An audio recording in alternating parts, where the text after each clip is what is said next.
I'm delighted this evening to welcome along Ollie Walsh. Now, Ollie's got a great presentation here lined up.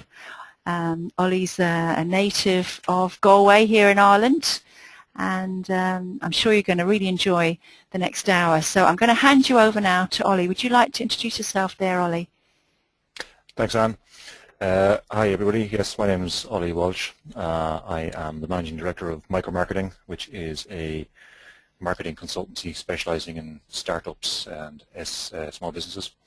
I've run that since 98, so 15 years now. We specialize in market research and strategic planning, but a key part of the planning is obviously integrating the various marketing tools into a strategy, what we call integrating your marketing. The purpose of this obviously is to ensure you get the maximum return out of your marketing budget. As well as micromarketing, I'm also the Managing Director of Meterlogics, which is an energy management business which is operational in Ireland and the UK, and Invention Services, which is a new product development company. We've developed a number of products over the last 15 years, which have been available in the States, US, Canada, and Europe. So this webinar is about integrating social media into your marketing strategy. What I find a lot over the last couple of years is companies, especially small companies, new businesses, who think that basically having a Facebook page or a Twitter account or whatever is a marketing strategy, which it isn't. So I kind of talk to people about what marketing is and a broader view of their marketing, which is what I'm going to talk about today. So basically I'm going to go back from social media a bit and just talk about marketing for a while and what it means, and then look at social media and how it fits into marketing.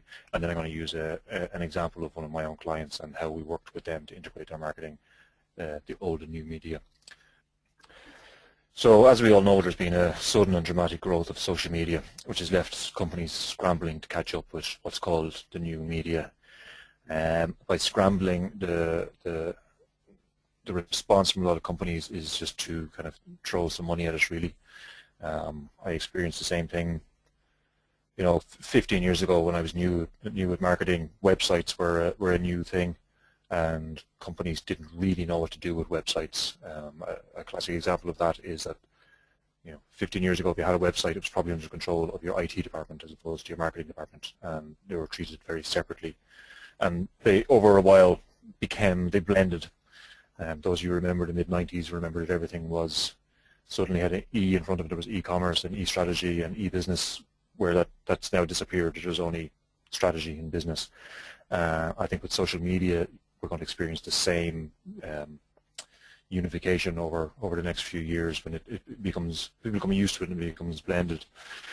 When I say people scrambling, companies scrambling, a good example is General Motors' recent announcement that they're cancelling their 10 million euros a year worth of Facebook advertising, which to me suggests they didn't plan it very well, that they should have known long before they spent 10 million euros that Facebook wasn't going to be an effective targeting of their marketing. So as I was saying, due to the rush to get social media compliant, to have that Facebook logo and the Twitter logo and the LinkedIn logo on your website, companies didn't plan it correctly.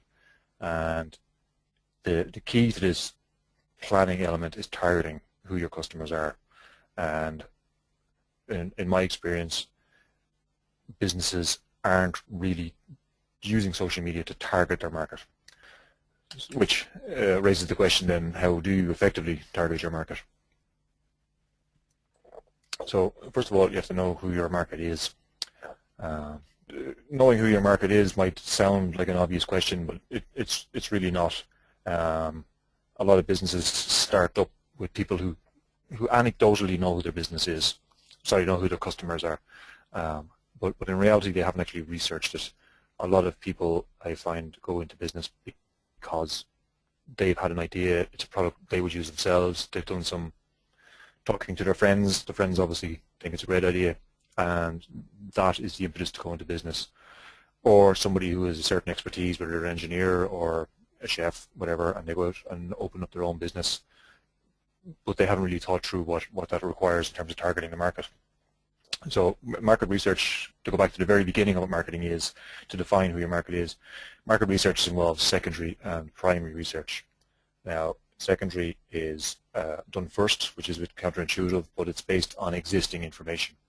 So, for example, there's a lot of research out there, government bodies, if you're into tourism, there'll be a lot of, the likes in Ireland of Port Fáilte and Tourism West have a lot of information about who tourists are, where they come from, what they do, how much they're spending, where they spend it. All that information is out there, which can be quite easily found, and will give you an idea if you're setting up a tourism-based business in whatever country, that how many customers you can expect, how they're spending their money, etc. Primary research is information you do, or research you do yourself in order to fill any gaps in the information. Now, this can generally be questionnaires and focus groups and things like that. A very important part of primary research, which is overlooked a lot, is simply customer comment cards. Where did you hear about us? How did you rate our service? And where did you hear about us is a very important question, because you need to know where to spend your marketing budget. Now, when I say budget, a lot of people say to me, social media is free. It's not really, because it's taking you time to do it, so you have to value your time accordingly. So when you're asking your customers where they're hearing about you, you then begin to get a picture of what part of your marketing has been effective, and you can shift resources into that. So what is market research, or what information are we looking for? So some broad categories here. Competitor analysis. Who are your competitors? What are they doing in the market? How are they marketing themselves? How are they targeting customers? A good example for that is recently we did a website for a shoe shop. But we found a case study online for a leading shoe brand, and all the research they did on how to market themselves online, and things like how many images to put onto a page, 4 across, 5 across, 6 across, and they'd come up with an optimum. So we could use that information because it was already out there, and saved us doing the research, and saved us having to do too much testing. Market analysis: who are your customers? Where are they? How are they going to spend their money? Are they going to be online? Are they going to be in person? Distribution strategy, which is a very important one, which is frequently overlooked, both online and offline. We find that very frequently people want to sell online, and they think having a website is the end of that process. They don't really consider how they're actually going to ship this product, whose job it is to physically get the product moved. Also offline, this is an issue where people don't take into consideration the difficulty of getting a product into retailers. Getting it manufactured is one thing, distributed and onto a shelf is a completely different thing.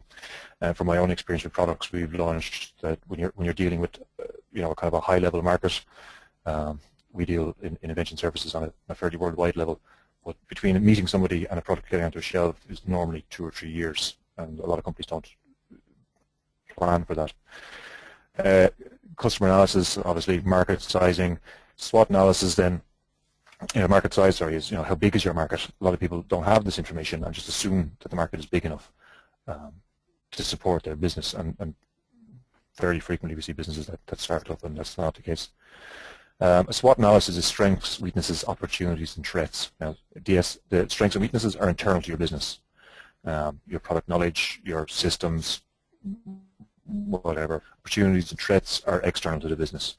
This is a very important piece of analysis, and it quite frequently falls down because people need to be honest about their own strengths and weaknesses, which is a difficult thing to do.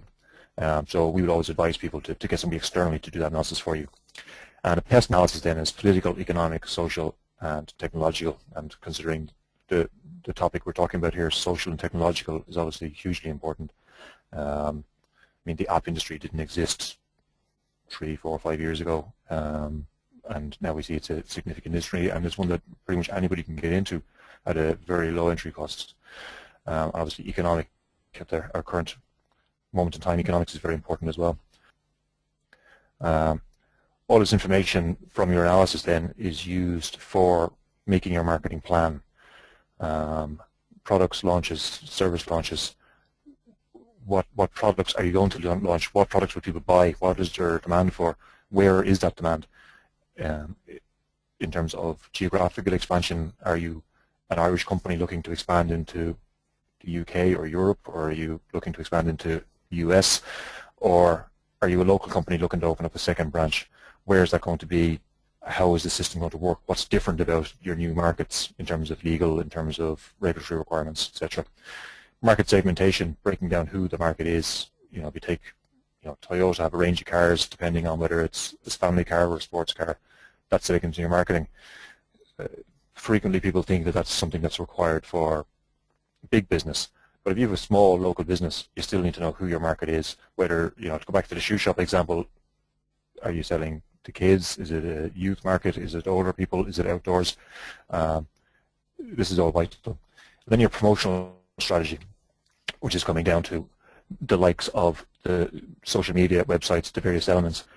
How do you use that promotional strategy to target your market? So you need to have all the above information to know who your market is, where they are, what they're buying, how they're spending their money, where they're buying it. When you have that information, you can then do an analysis of the promotional tools available, from a newspaper ad to Facebook, and how does that best target your market. So promotional strategies, what you see before you now is what's been referred to as traditional media. Advertising plans, this is print media, newspapers, magazines, direct marketing, which can be either online or offline, through newsletters, through literally flyers, through product information. Exhibition planning, whether you're selling or looking to buy at exhibitions. Exhibitions are still an important part of kind of marketing strategy. PR, branding, radio advertising. All this is what's called traditional media. It's still extremely valid in today's marketing. Something that's said to me all the time is there's 1.5 million people in Ireland on Facebook, which means there's 2.5 million people who aren't. And I generally get a very surprised reaction to that answer. And then the last section there is web strategy, which moves forward to the next page. Web strategy, includes your website is obviously the key part of it, and then in recent years, social media marketing, search engine optimization, pay-per-click advertising, content management. All this has become a vital part of marketing.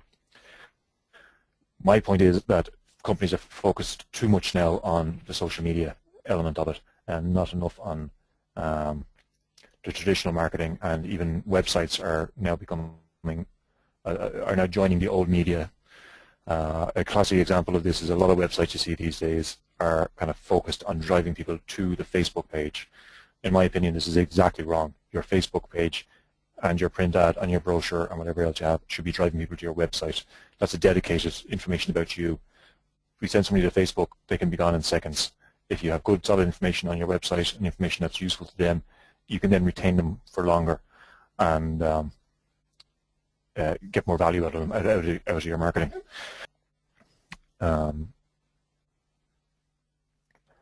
What is exactly targeting your marketing? So it involves knowing who they are, knowing where they are, what media they use, and that's the full range of media as outlined.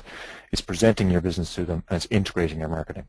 So the different elements of your marketing aren't separate. There needs to be a consistent, integrated plan. So in terms of branding, so everything looks the same, from your business cards to your print ads to your brochures to your website. There's a continuity there, that all your advertising, wherever it is, always refers to your website. I would say all marketing should be driving people to your website, and from there to contact your business. A busy website that doesn't generate any business isn't worth much information or worth much for you. So you need to, as I said, integrate these elements into your marketing strategy.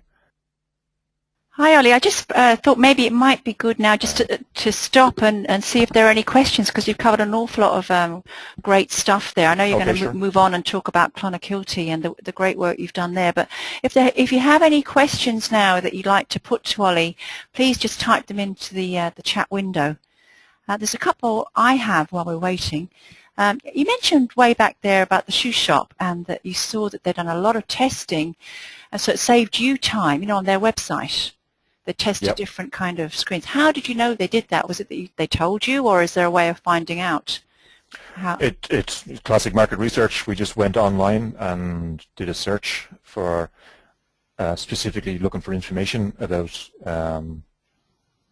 selling shoes online, and we found quite quickly found a case study for a leading international brand about how they tested their website and how they'd looked at different layouts, which maximized, and they found significant differences between having 3 products across the page and having 4 products across the page. Made a big difference to the conversion.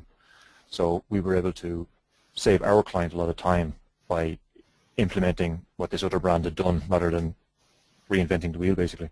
Okay, great. And you can do a lot of that using Google Analytics and split testing, can't you, to see? Exactly, yeah. Yeah. Okay. Now, you mentioned about the market research and the planning, and a lot of really good stuff there.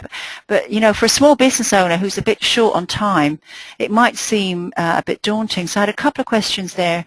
One, how much time do you think you need to be investing in your market research when you're starting out?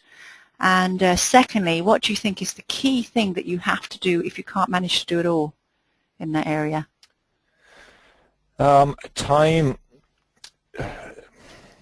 and we just do a market research project in a couple of weeks, but we're used to doing it.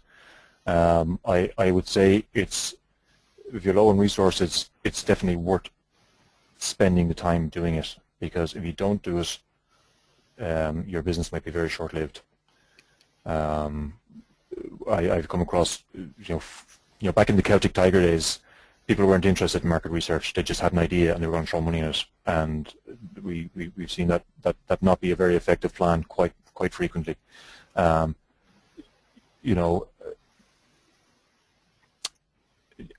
asking a few friends will generally get you positive answers, with a few exceptions maybe. So I would say it's definitely worth spending some time on it. In terms of what has to be done, you have to bear in mind, if you're starting up a new business, you need to find suppliers. You need to find, finding a supplier is market research. Pricing up your product is market research, really. So the core elements of your business, you need to research that information. And a lot of this information is used and put into a business plan, and the reason for the business plan is to try and get a loan or to finance it, and then the business plan is never looked at again. That research should really be part of your ongoing day-to-day business activity. The most important thing is to find out really who your customers are and your potential customers, and will they buy your product or service. Okay, great. And we've had a question in now from Thomas. He says, how do you balance the SEO need to have strong social media versus the need to have focus on your website? Well, the SEO need for social media is again, it's about driving people to your website. The balance is around, like I said, it's maximizing your resources. Facebook SEO, general SEO will all be costs, whether you're paying cash for somebody else to do it or spending time doing it yourself. So it's a case of, once you know who you're targeting and how much of your customers are coming from various places, whether it's online or offline, it's a case of allocating your budget across that to make sure that where 80% of your customers are coming from gets 80% of your budget, and that you're not spending money. I did a review for a client a couple of years ago, and we did a questionnaire to his existing customer base, and we found out that about 20% of his customers were coming from radio ads. But when we reviewed his budget, he was spending 70% of his budget on the radio. So it was a case that we had to basically rejig or reorganize his budget, his existing budget. We spent the same amount of money, we just sent it in different portions on different types of media and had significant results. Yeah, that makes a lot of sense, actually. And how many people go to the bother of measuring that? You know, often people don't. And it's an instant cost saver, isn't it, and a better use of resources if you do that. Absolutely it is. And just in terms of budget specifically, I've had 2 clients recently who didn't really know how much they spent on marketing, and one of them, the answer was, well, not much. And so, well, go away and add up what you spent for the last year. So one of them came back with a spend of 70,000, and the other one had spent 210,000. In both of them in a completely reactive way. So when somebody called up and said, will you buy this ad, they kind of went yes, and there was no direction in the marketing. So for both of those clients, we spent the same amount of money over a similar time period and dramatically increased the results because the spend was planned. It wasn't just accidental. And both, they sound like large amounts of money, they are. Both companies were completely shocked to realize they were spending that amount of money on marketing. Okay. And I suppose that one thing you can do straight off now is any time that you get an inquiry from a new customer, ask them where they heard about you from. Exactly. Start measuring. Exactly. Yeah. Great. Okay. I think Thomas was very happy with that answer. So will we move on then? And you're going to talk about Clonakilty and the success you've had with that company. Sure. Okay. Sure. Okay.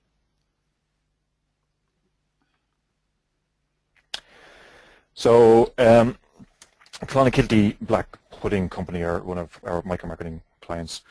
I'm sure anybody who's Irish listening to it will know the brand. It's Ireland's leading black pudding brand. It's got 25% of the market in Ireland.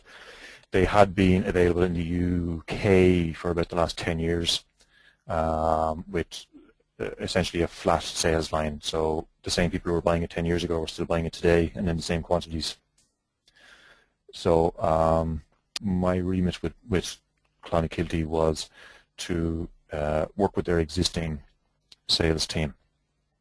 They have a team in Ireland and a team in the UK, and my job was really to work with that existing team to help get a better response out of their marketing budget.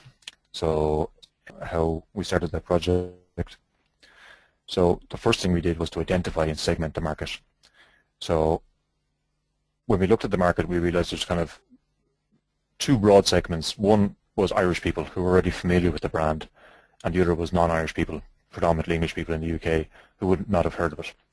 So the Irish, we decided to divide into what we called expats, who were Irish people who had been given there longer term, longer than the most recent crash, and then new pats were people who probably moved over in the last 4 or 5 years. The expats were probably older by virtue of just being there longer. Now that doesn't mean that they were just old media, and there isn't a black and white divide between who uses new social media and who doesn't, which is an important part of the targeting as well. So what we needed to do was make sure that the older Irish people and the newer Irish people were aware that the product was now available there. For the English people, we needed to get them to taste it, because black pudding is quite a different product in the UK than it is over here. It would be wouldn't be as high quality as the Irish product. So we looked at the old media, print ads. We worked with some of the Irish print media over there, the Irish Post, for example, which is a bought paper. So they sell about 10,000 copies a week. So you know that it's actually been bought and been read. In conjunction with those papers and online and with bloggers, we did kind of a PR. We did in-store promotions with price promotions, with on-shelf promotions. We also did food events, which was crucial for targeting people who weren't familiar with the brand. Taste of London, the BBC Good Food Show, the likes. And then we did sponsorship as well with some London-based GAA teams, Father Murphy's being the main one. We got a very broad coverage across this media, all of which we can show brought in results. With the new media, we had an existing website which we updated to bring it a bit, to bring the content. We didn't change the design, we brought the content a bit more up to date. Put a lot more recipes on it, for example, and we put in a large where to buy section.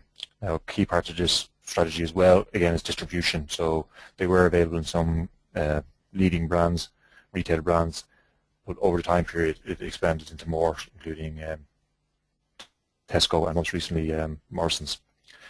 They had a Facebook page which had, I think, about 700, 800 likes at the time being about 18 months ago. So what we decided to do was that all new and old media should drive people to the website. The two main things we wanted them to do was A, find out where they could buy the product, and B, we wanted to expand the use of it as well. Black pudding is traditionally a breakfast food, so we wanted to get people to use it on a broader spectrum, so for lunch and for dinner. So we have recipes including pasta dishes and frittatas and salads and the like. And also a banner ad campaign. So we focused on the main Irish websites as viewed from the UK. So the Irish Times, the Irish Examiner, Done Deal, sites like that are the main Irish sites in the UK. So we had a campaign around the fact that Clonakilty black pudding is available in the UK via old media and new media, giving the same message on all of them driving people to the website to find out where they could buy it, and then extending their use of it as well. With the social media, we ran Facebook competitions to drive up the likes. So within 12 months we did up to 5,000, and now it's about 7,500, I think. And we did a pay-per-click campaign around that, which was very tightly targeted, which is obviously one of the main benefits of new media, in that the ads on Facebook only appeared within 5 miles of a store where the product was available. So combining all these, we ran this program for a year with ads around specific events, like promoting the fact that the product was available at Taste of London. Obviously, Paddy's Day, Patrick's Day was a big campaign. So it was a part Irishness, but also part pure food product. What we achieved there was a 67% growth in sales over 12 months.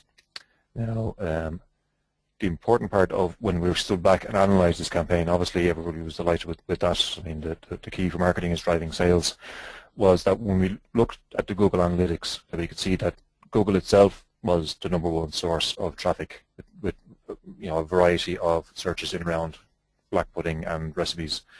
The #2 source of traffic was people directly putting the address, the .ie, into the address bar. Which means that people knew what the website address was. They weren't clicking on a link or doing a search, so they were reading it out of a print ad, they were seeing it from a flyer from a food show, they had branded packaging or whatever. So we know that a significant part of the results to the website were from offline media. And then the third highest source of traffic was from Facebook. So we can say that the offline and online campaign was very successfully integrated to actually get our message out there and then drive sales. So I think that is the last slide. So any questions? Okay, yes, if you have any questions, you can actually put up your hand there with the little hand icon, and we can unmute you. I'm just wondering, Ollie, while people are thinking about that, where would you go with Clonakilty now, from your 1-year experience with them? What would you do next? What would be the sort of things you would do? Well, the initial key was to inform Irish people in England that it's available, because they were already very familiar with the brand. So it was really kind of a publication that it's available. To convince UK people, English people, to eat it is a different story because it's something completely new to them. So that's a much bigger campaign. So we're kind of running almost a dual campaign at the moment, targeting Irish specifically and then targeting everybody else. But Clonakilty are also looking at, my initial remit was UK only, but we're now looking at kind of promoting in Ireland as well to build it a bit more. But they're also doing some market research on additional territories. So watch this space for any new information on that. And I suppose it goes without saying that you're going to sell much easier to maybe existing customers. So the expats, the Irish expats in England are going to buy it, without too much of a push. Well, exactly. The anecdotally, and not even anecdotally, if you look at the Facebook page, people come home to Ireland from wherever they are in the world, and they go back with suitcases full of Clonakilty black pudding. Okay. And whenever family are coming to visit, they have to bring Clonakilty black pudding and Tayto and Kimberley biscuits or whatever. So it was really a case of letting people in the UK know it was available and know where it was available, so they could buy it. Okay. Obviously, as I said earlier on, there's a distribution issue. So once you get shelf space, you need to retain it as well. So a key part was getting people to buy it quickly. So with the UK people, it's a much broader campaign. Okay. Now you mentioned Facebook. Can you talk a little bit about what you did with the other social media channels, or was there a reason for Facebook particularly? There was a reason for Facebook in that we could target very specifically. It uses Twitter as well, but the Twitter is really a repost of the Facebook campaign. We selected Facebook because we could target UK people of Irish ethnicity based in the UK as part of how we could target people, and we could also have the ads appear only in front of people who were linked or who were friends with Irish people, which there was a 50-50. They were also Irish people and would know the brand. So it meant that we could do very specific and pretty specific targeting, and it worked quite well because it grew on a extremely small Facebook budget. It grew it from, like I said, a couple of hundred to 5,000. Okay. 5,000 likes. And then we started using that. Sorry, once we had the likes up, then we started driving them to the website. Okay, and did you bother with Did you bother with YouTube and Pinterest and LinkedIn and all these others?